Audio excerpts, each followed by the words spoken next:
है everyone, welcome back in nimble biology with इनके सुलेजिया। जैसा कि हम लोग जान रहे हैं, हम लोग लाइफ प्रोसेस चैप्टर स्टार्ट कर चुके हैं। उसमें भी हम लोग ह्यूमन के डाइजेस्टिव सिस्टम स्टार्ट कर चुके थे। उसको हम लोग दो पार्ट में डिवाइड भी किए थे, एलिमेंट्री कैनाल और डाइजेस्टिव ग्लैंड। एलिमेंट्री कैनाल में हम लोग कंप्लीट कर चुके थे, पूरी पिछली वीडियो में हम लोग कंप्लीट कर चुके थे। जितने लोग नहीं देखे हैं पहले जाकर के इस पार्ट को देखेंगे तो शायद ये वाला पार्ट समझ में आएगा। आज हम लोग बात करेंगे डाइजेस्टिव ग्लैंड्स के बारे में, या इसी को हम लोग नाम दिए थे एसोसिएटेड ग्लैंड्स। लेकिन एक छोटा सा टॉपिक है हिस्टोलॉजी ऑफ एलिमेंट्री कैनाल, पहले उसको देखते हैं फिर डाइजेस्टिव ग्लैंड स्टार्ट करते हैं। हिस्टोलॉजी ऑफ एलिमेंट्री कैनाल का मतलब होता है एलिमेंट्री कैनाल जो है वो हिस्टोलॉजी यानी कितने लेयर से बना हुआ, कितने टाइप के टिश्यू से बना हुआ, इसकी हम बात करेंगे। तो देखते हैं जो एलिमेंट्री कैनाल है इसका जो लेयर है, जो हमारा एलिमेंट्री कैनाल है ओसोफेगस से लेकर के एनस तक का, ओसोफेगस से लेकर के हम बात करेंगे रेक्टम तक, जो भी पार्ट होंगे यहाँ पे वो सब 4 लेयर में डिवाइड होंगे। हमारा एलिमेंट्री कैनाल हम कह सकते हैं हमारा एलिमेंट्री कैनाल 4 लेयर में डिवाइड है। कौन कौन सा लेयर है उसको देखेंगे हम। आउटर से इनर की तरफ बढ़ते हैं। जो पहला सबसे आउटर मोस्ट लेयर है जिसे हम कहेंगे आउटर लेयर, ये आउटर लेयर पहला लेयर जिसका नाम देंगे हम लोग सिरोसा। आउटर लेयर को हम लोग कहेंगे सिरोसा। उसके बाद दूसरी लेयर होती है मस्कुलरीज, और तीसरी हम लोग कहते हैं सब म्यूकोसा, और चौथी है म्यूकोसा। तो ये 4 लेयर में डिवाइड होगी। देखते हैं क्या क्या लेयर में कौन कौन सी पार्ट पाई जाती है। तो सबसे पहले आउटर लेयर जो है जिसे हम लोग कह रहे हैं सिरोसा, ये रही outer layer, outer lining serosa की। सिरोसा की अगर बात करें तो सबसे आउटर लेयरिंग हम कर रहे हैं और सबसे थीन लेयर है, और ये बना होगा स्पेशल तरह के एपिथेलियम से जिसे हम कहते हैं मेसोथीलियम, मतलब विसरल ऑर्गन से पाई जाएगी। Visceral organ, epithelial of visceral organ, यानी जितने भी हमारे पास विसरल ऑर्गन है उन सब के एपिथेलियम को हम कहेंगे मेसोथीलियम। और इसमें कुछ कनेक्टिव टिश्यू भी बने होंगे, कनेक्टिव टिश्यू भी होंगे, तो 2 चीजों से ये मिलकर के बना होगा। दूसरी लेयर है मस्कुलरीज, दूसरी लेयर हम कहेंगे मस्कुलरीज, जो यहां से लेकर के यहां तक, यहां से लेकर के यहां तक लेयर है, इस लेयर को हम लोग कहेंगे muscularis layer. Muscular layer 2 part में डिवाइड है, हम लोग देख सकते हैं। एक लेयर जो है वो लॉन्गिट्यूडिनल और एक लेयर जो है वह सर्कुलर होगी।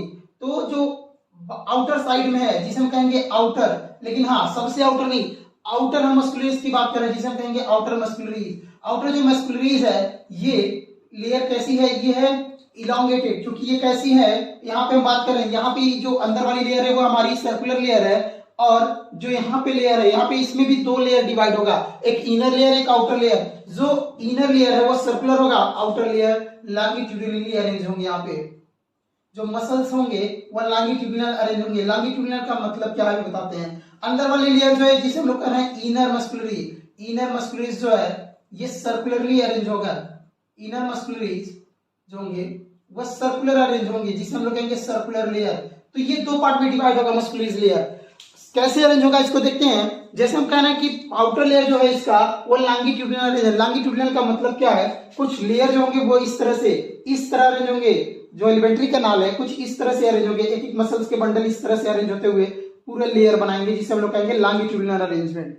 दूसरा जो है सर्कुलर, मतलब सर्कुलर क्या, जो लेयर होंगी ये इसमें इस तरह से कुछ अरेंज होंगे, एक मसल्स फाइबर इस तरह के जो है इस तरह से अरेंज होंगे, तो इसको बोलेंगे सर्कुलर लेयर। और लॉन्गिट्यूडिनल का मतलब कुछ इस तरह से अरेंज होंगे मसल्स में, मसल्स फाइबर जो है मान लेते हैं मसल्स फाइबर, इसमें कुछ इस तरह से अरेंज होंगे, इसको बोलेंगे हम लोग लॉन्गिट्यूडिनल। तो 2 लेयर में ये डिवाइड होगा, और ये बना होगा स्मूथ मसल्स का, स्मूथ मसल्स का बना होगा। और इसके अंदर एक लेयर मिलेगा जिसे हम कहेंगे सब म्यूकोसा लेयर। सब म्यूकोसा यानी म्यूकोसा के ऊपर साइड का लेयर है जिसे हम ये बना होगा लूज कनेक्टिव टिश्यू, और इसमें नर्व्स, ब्लड और लिम्फ वेसल्स पाए जाएंगे। कौन से लेयर में, सब म्यूकोसा लेयर में। अंदर वाली लेयर जो है, हाँ याद रखेंगे यहीं पे कुछ ग्लैंड्स पाई जाती है, जैसे स्टमक में, स्टमक की जो गैस्ट्रिक वॉल है ये सब में जो सब म्यूकोसा है, जो सब म्यूकोसा लेयर है ग्लैंड्स बनाती है। चौथी लेयर जिसे हम लोग कह रहे हैं म्यूकोसा। म्यूकोसा क्या है, सबसे इनर मोस्ट लेयर है ऑफ एलिमेंट्री कैनाल की। जो इनर मोस्ट लेयर है ये, इसमें देखना ध्यान से, जो अंदर वाली लेयर है ये कुछ इस तरह की स्ट्रक्चर बना रही है, इरेगुलर फोल्ड बना रही है, और इस तरह की इरेगुलर फोल्ड कई तरह की पाई, जैसे स्टमक की बात करेंगे, स्टमक में इरेगुलर फोल्ड पाई जाएगी तो हम लोग कहते हैं रजेस या रगी, या इसी को हम बोलेंगे रुगी। तो ये हो गई रुगी जो स्टमक में पाई जाएगी। लेकिन अगर हम बात करें स्मॉल इंटेस्टाइन की, तो स्मॉल इंटेस्टाइन में ये फिंगर लाइक स्ट्रक्चर बनाती है, और ये फिंगर लाइक स्ट्रक्चर को हम लोग बोलते हैं विलाई। अभी इसको देखते हैं हम लोग, एक विलाई का स्ट्रक्चर देखते हैं कि विलाई में क्या क्या पार्ट होते हैं। उसको भी स्ट्रक्चर हम देखते हैं। विलाई में क्या पार्ट होता है, कैसे ये एब्जॉर्प्शन में हेल्प करती है। पहले हम लोग ये जान चुके हैं कि ये 4 लेयर में डिवाइड थी। पहली जो लेयर थी जिसे हम लोग कहते हैं आउटर लेयर, या इसी का नाम दे रहे थे सेरोसा। उसके अंदर जो लेयर थी जिसको हम लोग कहते हैं मस्कुलरिस, ये 2 लेयर में डिवाइड था, एक आउटर और एक इनर। उसके अंदर जो लेयर है जिसे हम लोग कहेंगे सब म्यूकोसा लेयर, इसको हम बोलेंगे सब म्यूकोसा लेयर। सबसे अंदर की लेयर जो है जिसे हम बोलेंगे म्यूकोसा। तो ये 4 लेयर में डिवाइड थी एलिमेंट्री कैनाल, या इसी को कहेंगे हिस्टोलॉजी ऑफ एलिमेंट्री कैनाल। इसके बाद देखते हैं कि विलाई का स्ट्रक्चर कैसा होगा, जिसको स्क्रीनशॉट लेना वो ले सकता है। चलिए तो हम देखते हैं सबसे अंदर जो लेयर है जिसे हम लोग कह रहे थे म्यूकोसा। ये म्यूकोसा लेयर हम लोग देखे थे, अगर स्टोमक में कोई इरेगुलर फोल्ड बना रही थी, उस इरेगुलर फोल्ड को हम लोग कह रहे थे रगी, या उसी को हम लोग कहते हैं रोगी। दूसरा हम लोग कहते हैं इंटेस्टाइन में ये फिंगर लाइक स्ट्रक्चर बनाती थी, और ये फिंगर लाइक स्ट्रक्चर को हम लोग विलाई कहते थे। तो जो स्ट्रक्चर है ये विलाई है, ये जो स्ट्रक्चर यहाँ पे बन रहा है इसे हम नाम देंगे विलाई। और इस विलाई को अगर हम बड़ा करके देखें तो कैसा दिखता है, तो इसको देखिए, जो बड़ा करके हम देखेंगे इस विलाई के ऊपर भी छोटे छोटे विलाई पाए जाएंगे जिसे हम कहेंगे माइक्रो विलाई। विलाई का काम क्या है, जब फूड का चारों तरफ डाइजेशन होता है तो ये विलाई डाइजेस्टेड फूड मटेरियल को, जो डाइजेस्टेड फूड मटेरियल है, इस डाइजेस्टेड फूड मटेरियल को एब्जॉर्ब करती है, एब्जॉर्प्शन में हेल्प करती है। कैसे हेल्प करती है, इस विलाई के अंदर अगर इसकी फिजियोलॉजी को, इसके अंदर की स्ट्रक्चर को देखा जाए तो इसमें कुछ लैक्टियल्स पाए जाते हैं, ब्लड वेसल्स पाए जाते हैं, आर्टरी और वेन पाई जाती हैं। तो इस लैक्टियल्स के थ्रू होता क्या है, यहाँ पे लैक्टियल्स के थ्रू जो है ये जो भी डाइजेस्टेड फूड मटेरियल है, जैसे फैट का डाइजेशन अगर हुआ तो ग्लिसरॉल फैटी एसिड इससे एब्जॉर्ब हो जाएंगे। बाकी फूड मटेरियल विलाई के थ्रू एब्जॉर्ब हो जाते हैं और ये आकर के यहाँ से ब्लड वेसल्स में चले जाते हैं और फिर इसके थ्रू पूरे बॉडी में सप्लाई कर दी जाती है। तो ये थी म्यूकोसा के अंदर जो स्ट्रक्चर था, उसका स्ट्रक्चर हम लोग देखें।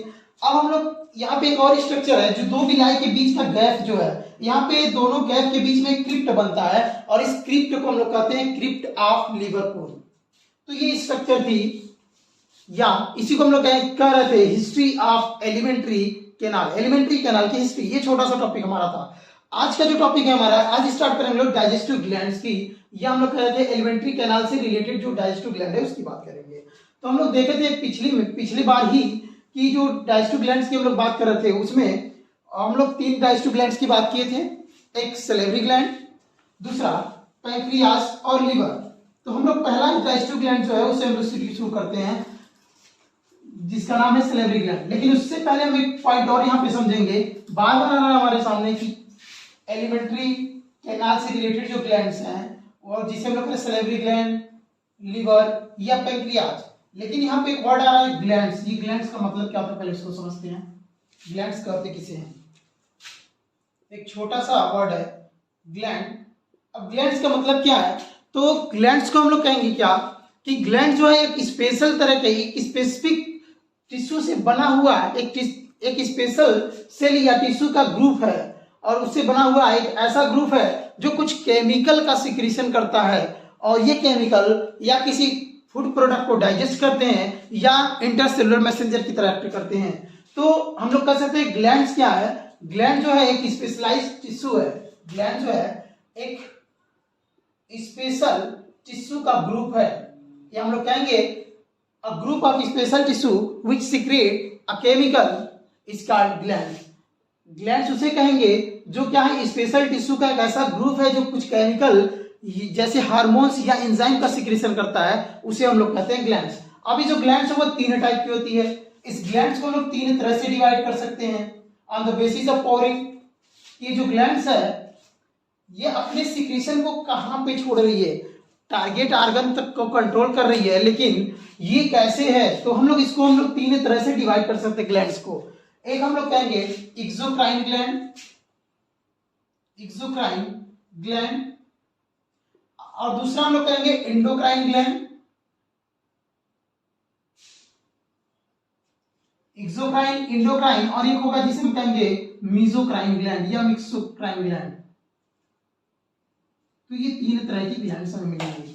कब कहेंगे एक्सोक्राइन, अगर कोई ग्लैंड्स या कोई सेल्स या कोई टिश्यू, एक ऐसा ग्रुप ऑफ सेल जो कुछ केमिकल का सिक्रीशन तो कर रहा है, जो केमिकल किसी टारगेट ऑर्गन को कंट्रोल कर रही है, लेकिन इसका जो सिक्रीशन है ये टारगेट आर्गन तक, मान लेते हैं यहाँ पे कोई टारगेट आर्गन है, अब टारगेट आर्गन तक या इसको कंट्रोल करे अपने सिक्रीशन को, अगर ये डायरेक्ट किसी डक्ट के थ्रू अगर टारगेट आर्गन तक भेज देती है अपने सिक्रीशन को, जब कोई ग्लैंड्स अपने सिक्रीशन को टारगेट आर्गन तक डक्ट के थ्रू भेजती है, तो इस तरह के ग्लैंड्स को हम बोलते हैं एक्सोक्राइन ग्लैंड। तो इस तरह के ग्लैंड्स को हम बोलेंगे एक्सोक्राइन ग्लैंड।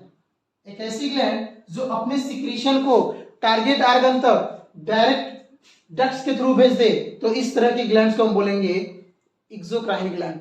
लेकिन कुछ ऐसी ग्लैंड्स हैं जो अपने सिक्रीशन को टारगेट आर्गन तक डायरेक्ट डक्ट्स के थ्रू नहीं भेजती हैं, अपने सिक्रीशन को क्या करती हैं, अपने सिक्रीशन को ब्लड में सिक्रीट कर देती हैं। अब ब्लड वेसल्स के थ्रू ये टारगेट आर्गन तक पहुंच जाता है, ये ब्लड में अपना सिक्रीशन छोड़ेंगे और इसके थ्रू ये टारगेट आर्गन तक पहुंचेगा और उस पर एक्ट करेगा। तो इस तरह की ग्लैंड्स को बोलेंगे एंडोक्राइन ग्लैंड। क्योंकि इसके पास डक्ट नहीं है इसलिए इसको हम बोलते हैं डक्टलेस ग्लैंड। कुछ ऐसे ग्लैंड्स है बॉडी में जैसे पैंक्रियाज, जो क्या करते हैं, अपने सिक्रीशन को, कुछ सिक्रीशन को जो है वो टारगेट आर्गन तक डक्ट के थ्रू भेजती है और कुछ सिक्रीशन को ब्लड के थ्रू भेजती है, तो इसे बोलते हैं मीजोक्राइन ग्लैंड। और इसका एग्जांपल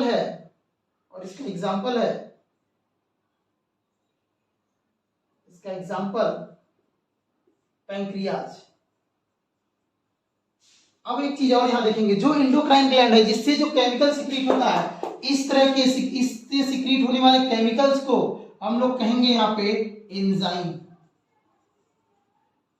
इसके द्वारा सिक्रीट केमिकल को हम लोग कहेंगे एंजाइम। एंडोक्राइन ग्लैंड के थ्रू जो केमिकल सिक्रीट हो रहा है इसको हम कहेंगे हार्मोन्स।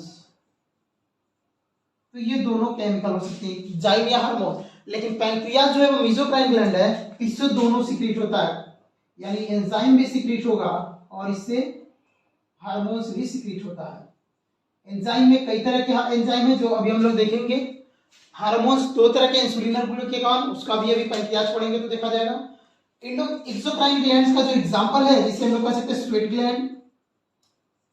स्वेट ग्लैंड बॉडी में बनने वाले स्वेट या पसीने जो होती है बॉडी के डायरेक्ट बाहर निकलती है, डक्ट के थ्रू निकलती है, तो ये इसकी एग्जांपल हो गई स्वेट ग्लैंड।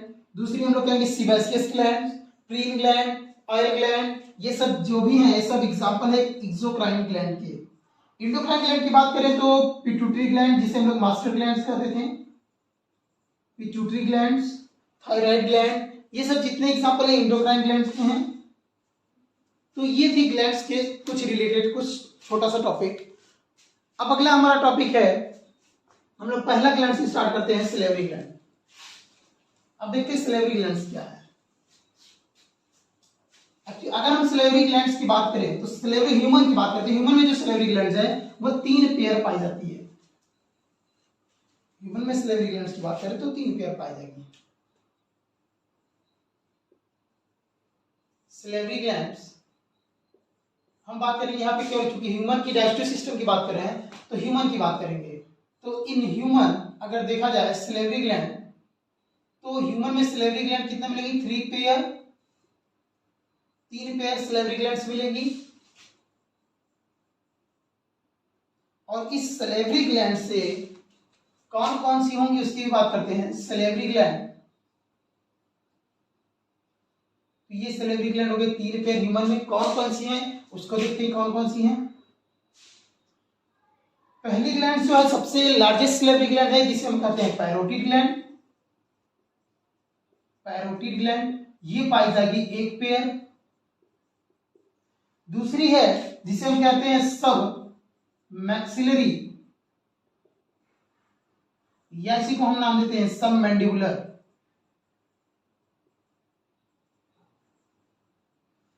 सब मैक्सिलरी या सब मैंडिबुलर ग्लैंड, ये भी 1 पेयर पाए जाएंगे। तीसरी है जिसको हम लोग कहते हैं सबलिंगुअल या सबलिंगुअल ग्लैंड, ये भी जो है वह 1 पेयर पाए जाएंगे। तो टोटल हमारे हो गए 1, 2 और 3। तो सिलेवरी ग्लैंड जो होगा 3 पेयर पाए गए। पोजीशन अगर देखा जाए इसका कहां पे पाई जाती है सिलेवरी ग्लैंड, तो इसके जरिए, इमेज के जरिए हम लोग देखते हैं कहां पे पाई जाती है।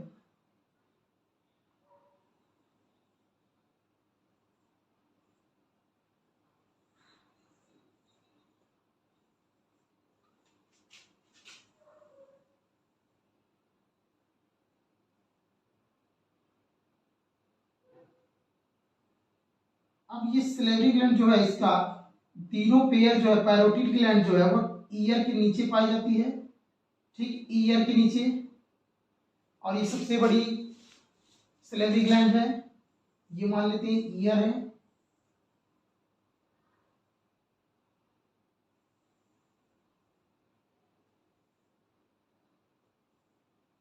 अब देखते हैं कहाँ कहाँ पे होगी। तो ये रही बक्कल कैविटी,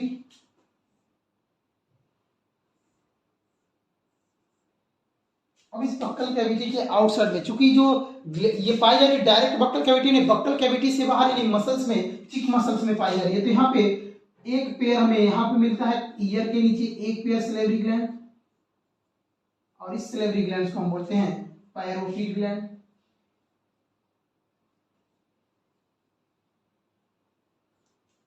ये सबसे बड़ी यानी सबसे ये बड़ी सिलेवरी ग्लैंड है, लार्जेस्ट सिलेवरी ग्लैंड है, और ये अपने सिक्रीशन को डायरेक्ट बक्कल कैविटी में डक्ट्स के थ्रू भेजती है, इसलिए इसको भी हम लोग एक्सोक्राइन ग्लैंड कहते हैं। दूसरी जो है जिसे हम कह रहे हैं मैंडिबुल, मैंडिबुल या मैक्सिला, जो हमारी मैक्सिला है उस मैक्सिला के नीचे, मैंडिबुल के नीचे एक ग्लैंड पाई जाएगी, एक पेयर ग्लैंड पाई जाएगी, और इस तरह की ग्लैंड्स को हम लोग इसको बोलते हैं, एक पेयर पाई जाएगी, और इस ग्लैंड को हम बोलेंगे सब मैक्सिलरी, सब मैक्सिलरी, या इसी के एक और नाम देते थे हम लोग सब मैंडिबुलर। मैंडिबुल के नीचे या मैक्सिला के नीचे है एक पेयर पाई जाएगी सब मैक्सिलरी या सब मैंडिबुलर ग्लैंड। एक पेयर और मिलेगा हमें टंग के नीचे, ये मान लेते टंग है, इस टंग के नीचे हमें एक पेयर और ग्लैंड्स मिलता है सिलेवरी ग्लैंड, जिसको हम लोग यहाँ पे इसको नाम देते हैं, एक पेयर होगा और इसको नाम देंगे हम लोग सब लिंगुअल या सब लिंगुअल, यानी टंग के नीचे, टंग के नीचे पाई जाएगी। तो ये तीन पेयर सिलेवरी ग्लैंड्स होती हैं, जिसका पोजीशन देख लिया गया।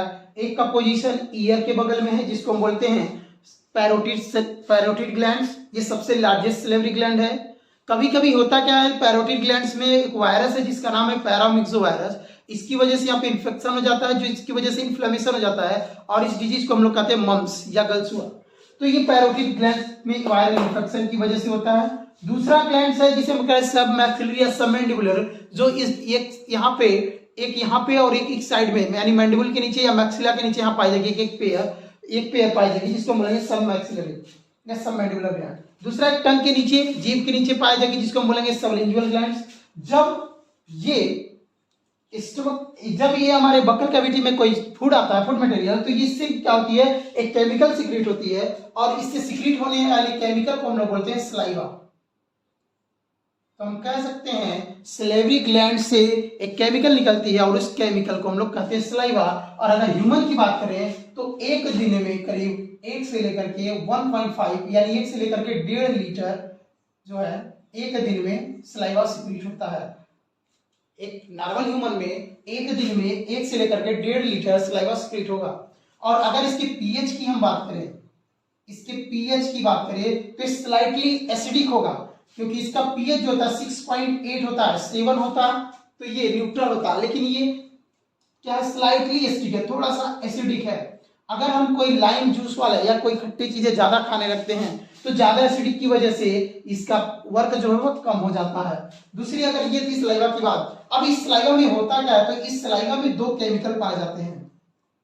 इस सलाइवा के अंदर हमें 2 केमिकल मिलेंगे, एक इसमें एंजाइम मिलेगा जिसको हम कहते हैं सलेवरी एमाइलेज, एक कार्बोहाइड्रेट डाइजेस्टिव एंजाइम मिलेगा और उस एंजाइम को नाम देंगे एमाइलेज, या इसी को कहते हैं सलेवरी, सलाइवा से सिक्रीट हुआ इसलिए इसका नाम देंगे सलेवरी एमाइलेज। और इसका काम है कार्बोहाइड्रेट को डाइजेस्ट करना। ये क्या करती है, कार्बोहाइड्रेट्स को डाइजेस्ट करती है। करीब बक्कल कैविटी में 30% जो कार्बोहाइड्रेट है इसका डाइजेशन यही हो जाता है, हाइड्रोलाइजेशन यही हो जाता है कार्बोहाइड्रेट का। ये कौन करता है, सलेवरी एमाइलेज, या इसी को हम लोग कह सकते हैं, इसी का दूसरा नेम है टाइलेन, इसी को हम लोग दूसरे नाम से भी जानते हैं जिसको हम लोग कहते हैं टाइलेन। एक और केमिकल होता है, दूसरा केमिकल क्या है इसको देखते हैं। एक तो हो गया हमारा सलेवरी एमाइलेज, और दूसरा या इसी को हम लोग कह दिए टाइलिन। दूसरा एक और केमिकल है जिसको हम लोग कहेंगे, एक और एंजाइम है जिसका नाम देते हैं लाइसोजाइम, लाइसोजाइम। यानी एक ऐसा एंजाइम जो लिसिस कर दे, तोड़ दे। लाइसोजाइम एक तरह का हाइड्रोलिटिक एंजाइम है, यानी हाइड्रोलिटिक का मतलब H2O के प्रेजेंस में ये क्या करता है, किसी भी बैक्टीरिया या ऑर्गेनिज्म को तोड़ देगा। जैसे ये एक तरह की एंटी बैक्टीरियल एंजाइम है। एंटी बैक्टीरियल का मतलब क्या है, बैक्टीरिया के अगेंस्ट। अगर बैक्टीरिया हमारे फूड के थ्रू चला गया तो ये इसको मारने में हेल्प करता है, उसको क्या करता है, डाइजेस्ट कर देगा।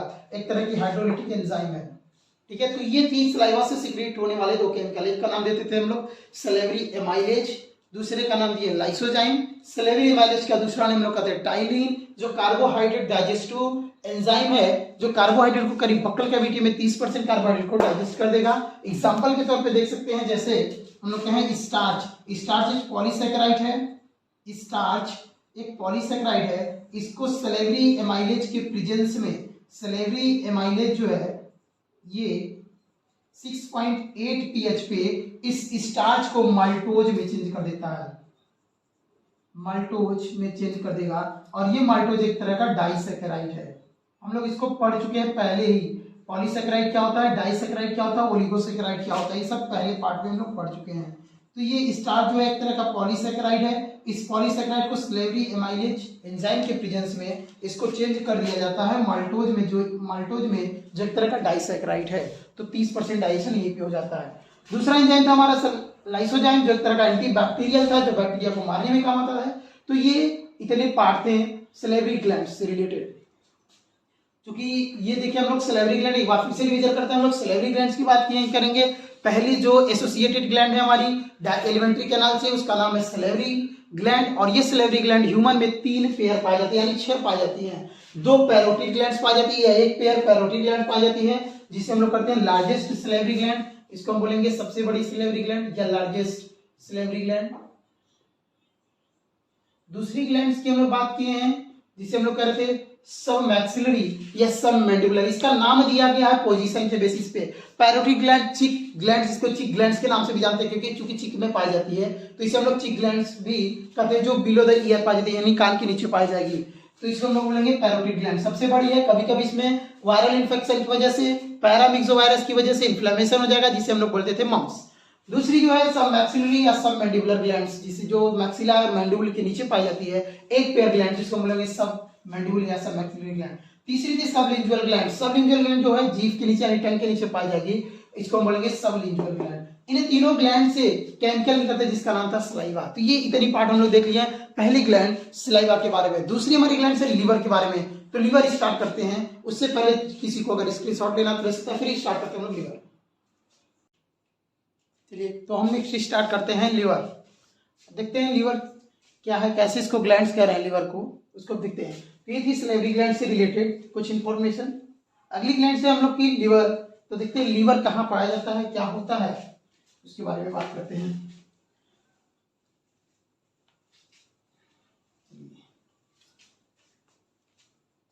जो हम करते हैं दूसरी डाइजेस्टिव ग्लैंड्स की या दूसरी एसोसिएटेड ग्लैंड्स की, जिसका नाम है लिवर। तो हम स्टार्ट करते हैं लिवर के बारे में। देखते हैं लिवर में क्या क्या इंपॉर्टेंट पॉइंट्स हैं। अभी तक हम लोग देखे सलेवरी ग्लैंड्स के बारे में। दूसरी हमारी ग्लैंड्स है लिवर। लिवर को क्यों डाइजेस्टिव ग्लैंड्स कहा जा रहा है, यहाँ पे देखते हैं। लिवर की अगर हम बात करेंगे, यहाँ पे सबसे पहले कहें कि ह्यूमन में अगर देखें तो लिवर को हम लोग कहते हैं लार्जेस्ट ग्लैंड है। ह्यूमन की बॉडी में पाए जाने वाला सबसे बड़ी ग्लैंड है, तो largest gland in human body. ये क्वेश्चन पूछा जा सकता है कि ह्यूमन की बॉडी में पाए जाने वाली सबसे बड़ी ग्लैंड्स कौन है, तो ये है लिवर। दूसरी पॉइंट इसकी बात करें, अगर देखें हम इसकी वेट की बात करें, इसके वजन की बात कर लें, तो इसका जो वेट होगा, इसका वेट करीब 1.2 से लेकर के 1.5 किलोग्राम तक होता है। इसका वेट जो होगा 1.2 से 1.5 किलोग्राम का होगा। और अगर इसकी साइज की बात करें, साइज में अगर देखें इसके लेंथ की, तो इसका लेंथ 15 सेंटीमीटर का होगा। और अगर इसके विड्थ की बात करें, इसकी चौड़ाई की बात करें, तो ये 22 सेंटीमीटर का होगा, 22 सेंटीमीटर का होगा। दूसरी बात करते हैं इसकी पोजीशन की, तो ये पाया कहाँ पे जाता है, तो इसकी पोजीशन को देखा जाए तो ये पाया जाता है एब्डोमिनल कैविटी में। एब्डोमिनल कैविटी में हम लोग जान रहे हैं हमारी बॉडी जो है वो 2 कैविटी में डिवाइड है, एक को हम लोग कह रहे हैं थोरैकिक कैविटी, दूसरे को कहते हैं एब्डोमिनल कैविटी। तो एब्डोमिनल कैविटी में लीवर पाया जाएगा। कहाँ पे पाया जाएगा? एब्डोमिनल कैविटी के ठीक डायफ्राम के नीचे, तो बोलेंगे इन एब्डोमिनल कैविटी। और कहाँ पे? डायफ्राम के नीचे, तो बोलेंगे just below the diaphragm, just below the diaphragm, diaphragm के ठीक नीचे पाया जाएगा। तो इसकी पोजीशन हो गई। देखते हैं इसकी पोजीशन कहाँ पे है, डायफ्राम में कैसी है, इसको देखते हैं। अगर हमें स्ट्रक्चर याद होगा तो हमने देखे कि ये मान लीजिए डायफ्राम है, ये डायफ्राम का स्ट्रक्चर है। और इस डायफ्राम में देखते थे हम लोग ओसोफेगस आता था, और ओसोफेगस एक जे शेप स्ट्रक्चर में जाकर के खुलता था, और इस जे शेप स्ट्रक्चर को हम लोग कहते थे स्टमक। ये मान लेते स्टमक है। इस स्ट्रक्चर को देखते हैं, जे शेप स्ट्रक्चर में जाकर के खुलता था, और इस जे शेप के स्ट्रक्चर को हम लोग क्या कहेंगे? ये जे शेप की जो स्ट्रक्चर होती थी इसको हम लोग कहते थे स्टमक। तो ये स्टमक मान लेंगे इसको, स्टमक। और ये स्टमक जाकर के स्मॉल इंटेस्टाइन में खुलती थी। तो इसी के बगल में जो लीवर है, इसी के बगल में यानी राइट पार्ट में, ये से बोलते थे, इस स्ट्रक्चर को बोलेंगे डायाफ्राम, डायाफ्राम। तो इस डायाफ्राम से अटैच होगा लीवर। देखते हैं कैसे, ये मान लेंगे लीवर।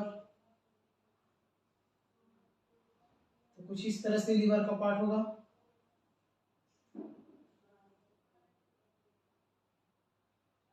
और लीवर जो है वह देख रहे हैं कि दो लोब में डिवाइड है। तो हम लोग कह सकते हैं, इसके लोब की बात करें तो अगर ह्यूमन में बात करें, ह्यूमन में ये दो लोब हो गए। ह्यूमन में लीवर जो होगा वह दो लोब में डिवाइड होगा। अगर ये बात करें फ्रॉग में, तो फ्रॉग में तीन लोब में डिवाइड होगा। और अगर रैबिट की बात करें तो ये रैबिट में 5 लोब में डिवाइड होगा। तो हम लोग कहेंगे कि ह्यूमन का जो लीवर है वो दो लोब में बटा होगा, फ्रॉग का जो है वह 3 लोब में, रैबिट का जो है वो 5 लोब में।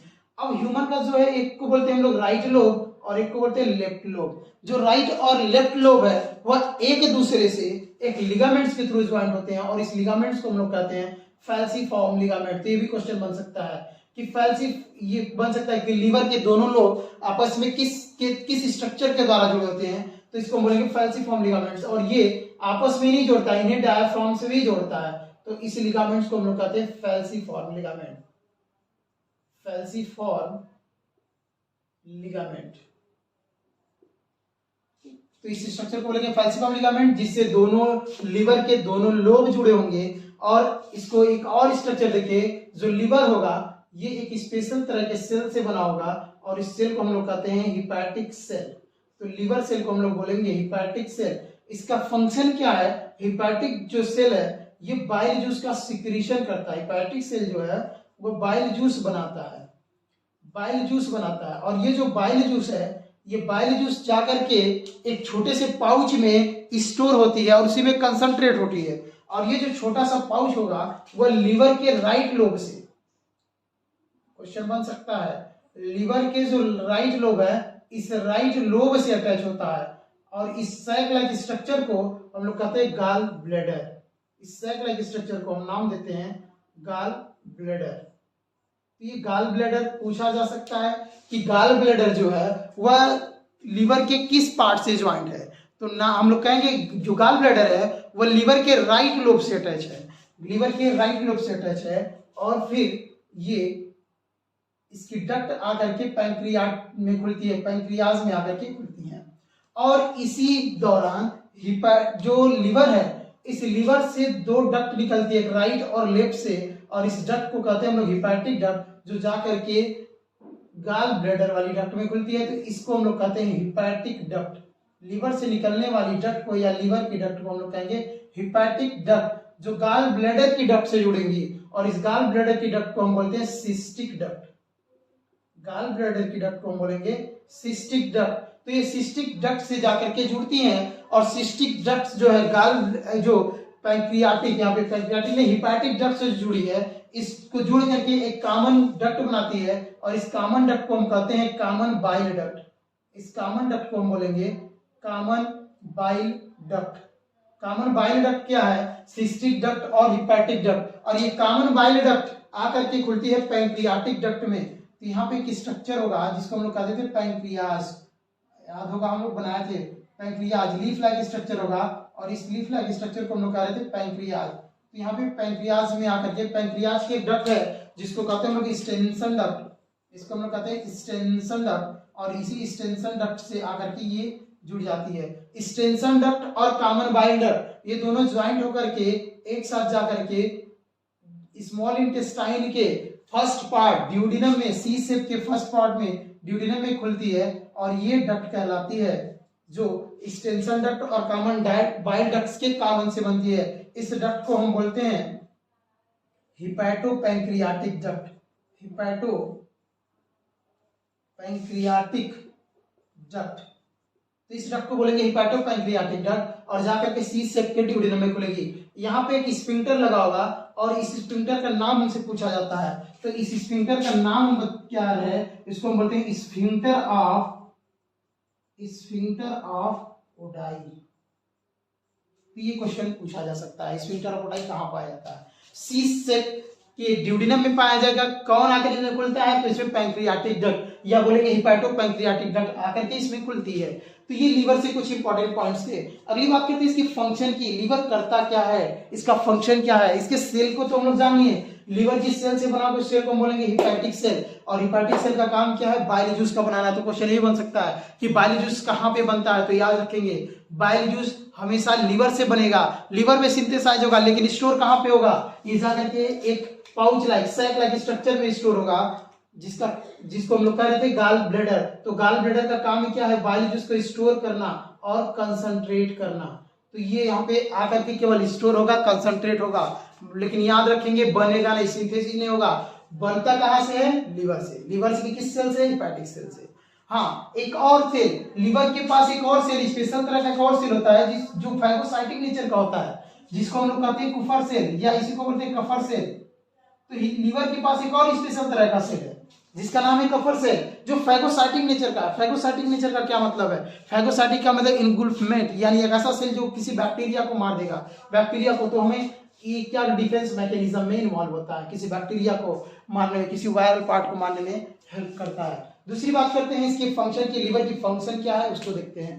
तो लीवर की फंक्शन, चलिए देखते हैं लीवर की फंक्शन क्या क्या है, कहाँ पे लीवर हेल्प करता है।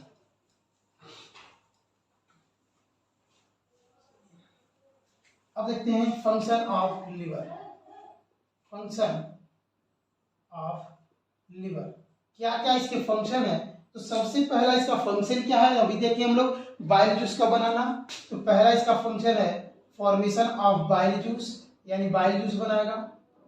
दूसरा इसकी फंक्शन क्या है? तो दूसरी इसकी फंक्शन है, इस एक चीज और यहाँ पे याद रखेंगे, इसकी जो दूसरी फंक्शन है ये डिटॉक्सिफिकेशन में भी हेल्प करता है। डिटॉक्सिफिकेशन में हेल्प करेगा। तीसरी, हमारी बॉडी के अंदर पाए जाने वाले, ब्लड के अंदर पाए जाने वाले एक एंटी कोगुलेंट केमिकल जिसका नाम है हिपैरिन, जो हमारी बॉडी में ब्लड को जमने नहीं देगा, उस केमिकल का भी क्या करेगा? मैन्युफैक्चर यानी बनाने में हेल्प करता है, हिपैरिन बनाने में हेल्प करता है। ठीक है, तो ये लीवर के कुछ फंक्शन थे। डिटॉक्सिफिकेशन करना, heparin, deamination of amino acid यानी प्रोटीन का डीएमिनेशन में भी हेल्प करेगा। और इसके पास एक स्पेशल, इसके स्ट्रक्चरल और फंक्शनल यूनिट की भी बात करते हैं। तो इसका स्ट्रक्चरल एंड जो फंक्शनल यूनिट है, कभी पूछा जा सकता है कि लीवर की स्ट्रक्चरल और फंक्शनल, लीवर के सेल को बाइल हम लोग कहते हैं हिपैटिक सेल, लेकिन इसके स्ट्रक्चरल और फंक्शनल यूनिट जो है, इस यूनिट को नाम देंगे हम लोग, इसको कहते हैं हिपैटिक लॉब्यूल। Hepatic lobule. तो लीवर की जो स्ट्रक्चरल और फंक्शनल यूनिट है उसे हम कहेंगे हिपैटिक लॉब्यूल। और ये हिपैटिक लॉब्यूल थीन मेम्ब्रेन से कवर हो जाती है, थीन मेम्ब्रेन से कवर हो जाएगी। तो इसी को हम लोग कहेंगे ग्लीसन कैप्सूल। तो इसी को हम कहेंगे ग्लीसन कैप्सूल। लीवर की जो स्ट्रक्चरल और फंक्शनल यूनिट है जिसे हम लोग कह रहे हैं हिपैटिक लॉब्यूल, वो थीन मेम्ब्रेन से कवर है, जिसको हम लोग कह रहे हैं हिपैटिक, इसी को हम लोग कह रहे हैं ग्लीसन कैप्सूल। तो ये कुछ रिलेटेड थे लीवर से। और क्या फंक्शन है उसको और देखते हैं। तब तक जिसको स्क्रीनशॉट लेना ले सकता है, फिर देखते हैं और भी इसके फंक्शन फिर इरेज करना पड़ेगा। चलिए तो अगली फंक्शन की बात करते हैं, देखते हैं लीवर की अगली फंक्शन क्या है।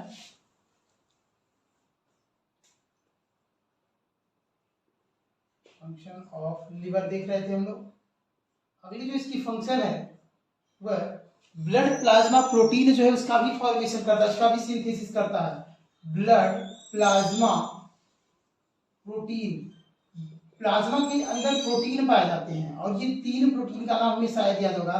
पहला था एल्बुमिन, एल्बुमिन, और इस प्रोटीन का फॉर्मेशन कौन करता है? लीवर में होता है, सिंथेसिस का एल्बुमिन में होगा। दूसरी प्रोटीन थी फाइब्रिनोजन, दूसरी प्रोटीन थी फाइब्रिनोजन, तो फाइब्रिनोजन कहां से बनेगा? लीवर से। तीसरी जिसे हम लोग कह रहे थे, पहला एल्बुमिन, दूसरा फाइब्रिनोजन, तीसरा हम लोग कह रहे हैं ग्लोबुलिन। तो ये 3 प्रोटीन जो है इनको, जिसको हम कहते हैं प्लाज्मा प्रोटीन, तो ये प्लाज्मा प्रोटीन भी लीवर से बनते हैं। और अगला फंक्शन की बात करें, शायद जो 4 था, अगले फंक्शन की बात करते हैं।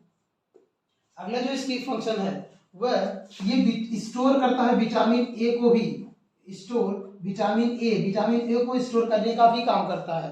तो ये कुछ रिलेटेड थे इससे। और एक और इसका स्पेशल कैरेक्टर है, उसको भी याद रख लेंगे। लीवर की एक स्पेशल कैरेक्टर है कि इसके पास रीजेनरेशन पावर होता है। रीजेनरेशन पावर होता है। लीवर के पास रीजेनरेशन कैपेसिटी या पावर होगा, मतलब लीवर के जो सेल्स है वो फिर से जनरेट कर जाते हैं, फिर से ये क्या हो जाते हैं? जनरेट कर जाते हैं। तो ये इसके कुछ रिलेटेड थे, लीवर से रिलेटेड टॉपिक थी। अगली टॉपिक है हम लोग की पैंक्रियाज। किसी को लेना स्क्रीनशॉट ले सकता है, फिर स्टार्ट करते हैं। पैंक्रियाज आते हैं।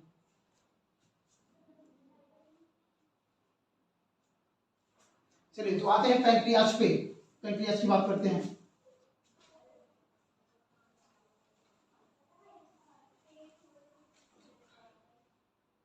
अगर हम पैंक्रियाज की बात करें तो पैंक्रियाज में हम लोग देखे थे, ग्लैंड्स हम लोग पढ़े थे। ग्लैंड्स में देखे थे, ग्लैंड्स हम लोग 3 पार्ट में डिवाइड किए थे, एक एक्सोक्राइन ग्लैंड और दूसरा एंडोक्राइन ग्लैंड, और एक तीसरी ग्लैंड्स के बारे में लोग कहे थे जिसको कहते थे मेसोक्राइन ग्लैंड। तो 3 तरह की ग्लैंड्स के बारे में पढ़े थे। तो यहाँ पे अगर पैंक्रियाज को कहें तो पैंक्रियाज को कंपाउंड ग्लैंड या पैंक्रियाज को हम लोग मेसोक्राइन ग्लैंड्स भी कहते हैं। क्यों कहते हैं देखते हैं इसको। हम लोग देखे थे मेसोक्राइन जो ग्लैंड की कैरेक्टर थी वह अपने कुछ सिक्रीशन को टारगेट आर्गन तक कैसे भेजती थी? डक्ट के थ्रू भेजती थी, तो उसको हम लोग बोलते थे डक्ट के थ्रू अगर भेजती थी तो एक्सोक्राइन ग्लैंड। अगर ब्लड में डाल देती थी, ब्लड के थ्रू भेजती थी, उसको हम बोलते थे एंडोक्राइन ग्लैंड। लेकिन पैंक्रियाज की बात कर रहे हैं हम लोग। पैंक्रियाज जो है, पैंक्रियाज ना तो एंडोक्राइन है ना तो एक्सोक्राइन है, ये अपना फंक्शन दोनों तरह करती है। तो इसे हम लोग कहते हैं कंपाउंड ग्लैंड। इसको हम लोग कहेंगे कंपाउंड ग्लैंड, या इसी को हम कहेंगे मेसोक्राइन ग्लैंड, या कंपाउंड ग्लैंड, या इसी को कहेंगे मेसोक्राइन ग्लैंड। क्योंकि ये अपने कुछ सिक्रीशन को क्या करती है? रक्त के थ्रू भेजती है, या अपने कुछ सिक्रीशन को ब्लड के थ्रू भेज देती है। अब अगर ये एंडोक्राइन, इसके पार्ट जो है 2 पार्ट हम लोग कह रहे हैं कंपाउंड ग्लैंड है। क्यों? क्योंकि ये 2 पार्ट इसमें मिलेंगे, एक बोल एंडोक्राइन पार्ट, एक इसमें मिलेगा एंडोक्राइन पार्ट, ठीक है, और इसका एक मिलेगा एक्सोक्राइन पार्ट। एंडोक्राइन और एक्सोक्राइन पार्ट। इसका जो एंडोक्राइन पार्ट है, एंडोक्राइन पार्ट से हम लोग याद होगा, एंडोक्राइन पार्ट से जो केमिकल निकलता है उसे हम लोग कहते थे हार्मोन्स। तो इससे निकलेगा हार्मोन्स, ये हार्मोन्स का सिक्रीशन करती है। और दूसरी जो पार्ट है जिसे हम लोग कह रहे थे एक्सोक्राइन पार्ट, इससे निकलेगा केमिकल जिसे हम लोग बोलेंगे एंजाइम। तो ये हम लोग कह सकते हैं पैंक्रियाज जो है वह एंजाइम और हार्मोन्स दोनों की सिक्रीशन करती है, ठीक है। अब अगर देखिए हार्मोन्स की बात करें तो यहाँ पे 2 स्पेशल तरह के हार्मोन्स निकलते हैं। एक को हम नाम देते हैं इंसुलिन और दूसरे को हम लोग कहते हैं ग्लूकेगॉन। तो एक इंसुलिन हार्मोन्स और दूसरा ग्लूकेगॉन हार्मोन निकलते हैं। अगर एंजाइम की बात करें तो एंजाइम में इसके पास कई सारे एंजाइम हैं, जैसे ट्रिप्सिनोजेन, इससे ट्रिप्सिनोजेन एंजाइम निकलेगा, इससे काइमोट्रिप्सिनोजेन निकलता है, काइमोट्रिप्सिनोजेन, प्रोकार्बोक्सीपेप्टाइडेजेस, इससे प्रोटीन डाइजेस्टिव एंजाइम निकलेगा, इससे कार्बोहाइड्रेट डाइजेस्टिव भी निकलेगा, यानी जिसे कहेंगे पैंक्रियाटिक, हम लोग कहेंगे पैंक्रियाटिक एमाइलेज, तो इससे एमाइलेज भी निकलता है, एमाइलेजेस भी निकलेगा। इससे फैट डाइजेस्टिव एंजाइम यानी लाइपेज भी सीक्रेट होता है, तो इससे लाइपेज भी सीक्रेट होगा। इतना ही नहीं, इसके आरएनए डीएनए यानी न्यूक्लिक एसिड को डाइजेस्ट करने वाले जिसको बोलेंगे न्यूक्लिएजेस, न्यूक्लिएजेस भी इससे सीक्रेट होगा। तो ये कुछ इसके एंजाइम थे जो एंडोक्राइन पार्ट से सीक्रेट होंगे। इसकी पोजीशन देखते हैं कहाँ पे होती है। अगर इसके पोजीशन की हम लोग बात कर लें कि पाया कहाँ पे जाएगा, तो अगर देखिए पोजीशन, तो पोजीशन अगर याद होगा हमें, स्मॉल इंटेस्टाइन का पार्ट डायाफ्राम के ठीक नीचे यहाँ पे होता था स्टमक, जे शेप का स्टमक, और ये स्टमक जाकर के स्मॉल इंटेस्टाइन के फर्स्ट पार्ट में खुलता था जो सी शेप का होता था। और इस सी शेप, ये तो स्टमक है, मान लेते स्टमक है, इसके सी शेप जो पार्ट था, इस सी शेप के पार्ट को हम बोलते थे डिओडिनम। तो ये कहाँ पे होगा, सिचुएटेड होगा, ये जो इसी लीफ लाइक स्ट्रक्चर को हम बोलते थे पैंक्रियाज। अभी स्ट्रक्चर इसके पहले ही बनाए थे हम लोग। तो ये जो पैंक्रियाज है, ये पैंक्रियाज कहाँ पे सिचुएटेड है, सी शेप के ड्यूडिनम के बीच में, तो हम लोग कहेंगे सिचुएटेड बिटवीन, अगर देखिए इसको तो कहाँ पे पाई जाएगी, situated between C shape duodenum, duodenum के सी शेप के बीच में ये सिचुएटेड होगी। लीफ लाइक स्ट्रक्चर है, ड्यूडिनम के जो फर्स्ट स्मॉल इंटेस्टाइन का जो फर्स्ट पार्ट है उसी के बीच में पाया जाएगा। तो ये थी पैंक्रियाज से रिलेटेड। क्या करती है बाद में भी बात करेंगे, डाइजेशन ऑफ फूड जो हम पढ़ेंगे तो वहां पे देखेंगे। इसको हम लोग देखें कि ये दो पार्ट से बनी है, इसीलिए इसको हम लोग कंपाउंड ग्लैंड्स कहते हैं। तो पूछा जा सकता है कि पैंक्रियाज को कंपाउंड ग्लैंड क्यों कहते हैं, तो पैंक्रियाज को कंपाउंड ग्लैंड इसलिए कहेंगे क्योंकि इसमें दोनों पार्ट होंगे, एंडोक्राइन और एक्सोक्राइन पार्ट। एंडोक्राइन पार्ट ऐसे पार्ट जो अपने सिक्रीशन को, जो अपने केमिकल्स को डायरेक्ट ब्लड में क्या करे, ब्लड में डाल दे और ब्लड के थ्रू फिर पहुंचा दे टारगेट ऑर्गन तक, उस पर वर्क करे। एक्सोक्राइन पार्ट डक्ट के थ्रू डायरेक्ट टारगेट ऑर्गन तक पहुंचा दे, तो इसे बोलेंगे एक्सोक्राइन पार्ट। और ये अपने कुछ के सिक्रीशन को ब्लड के थ्रू, कुछ के सिक्रीशन डक्ट के थ्रू भेजता है। जो ब्लड के थ्रू भेजता है, एंडोक्राइन पार्ट से जो केमिकल निकलता है इसको बोलते हैं हार्मोन्स। एक्सोक्राइन पार्ट के जो निकलते हैं उसे एंजाइम। तो इतने एंजाइम के नाम थे, ये कुछ हार्मोन्स हैं। फंक्शन इसका अगले पार्ट में देखेंगे कि डाइजेशन ऑफ फूड में देखेंगे कि ये तीनों जो प्रोटीन डाइजेस्टिव एंजाइम है, ये प्रोटीन का कैसे डाइजेशन करते हैं, कार्बोहाइड्रेट का डाइजेशन करता है, फैट का डाइजेशन कैसे करेगा, न्यूक्लिक एसिड का डाइजेशन कैसे करेगा, इसकी बात करेंगे। इंसुलिन और ग्लूकागॉन इनकी बात करते हैं, इसकी भी बात भी करेंगे, लेकिन यहाँ पे देख लेते हैं। इंसुलिन जो है वो ब्लड में शुगर लेवल को यानी ग्लूकोज को ये क्या करता है, कम करने का काम करता है, शुगर लेवल को कम करता है। ग्लूकागॉन क्या करेगा, ये ब्लड में जो शुगर लेवल है, जो ग्लूकोज का लेवल है, इसके लेवल को बढ़ा देगा। ठीक है, तो एक क्या है, ब्लड में ग्लूकोज के लेवल को कम कर रहा है, दूसरा ब्लड में ग्लूकोज के लेवल को बढ़ा दे रहा है, और दोनों एक रेशियो में, दोनों एक साथ मिल करके ब्लड में ग्लूकोज के लेवल को सही बनाए रखते हैं, नॉर्मल बनाए रखते हैं। तो ये इतने पार्ट भी अभी तक डाइजेस्टिव ग्लैंड्स की हम लोग बात की है। तो यहाँ पे हम लोग का जो डाइजेस्टिव सिस्टम ह्यूमन का खत्म होता है। फिर इसके बाद अगला पार्ट हम लोग पढ़ेंगे डाइजेशन ऑफ फूड या फूड सब्सटेंसेस का डाइजेशन कैसे होता है, कौन कौन सी हार्मोन्स इन्वॉल्व करती हैं, कहाँ पे कार्बोहाइड्रेट का डाइजेशन होगा, कहाँ पे प्रोटीन का डाइजेशन होगा, कहाँ पे फैट का डाइजेशन होगा, कौन सी इसके लिए एंजाइम इन्वॉल्वमेंट है, तो इसकी हम बात करेंगे बाद में, अगले पार्ट में बात करेंगे। ठीक है, तो वहां से अगले हम लोग पढ़ेंगे digestion of food and absorption. उम्मीद है यहाँ तक सबको समझ में आया होगा। फिर अगली पार्ट अगले नेक्स्ट वीडियो में।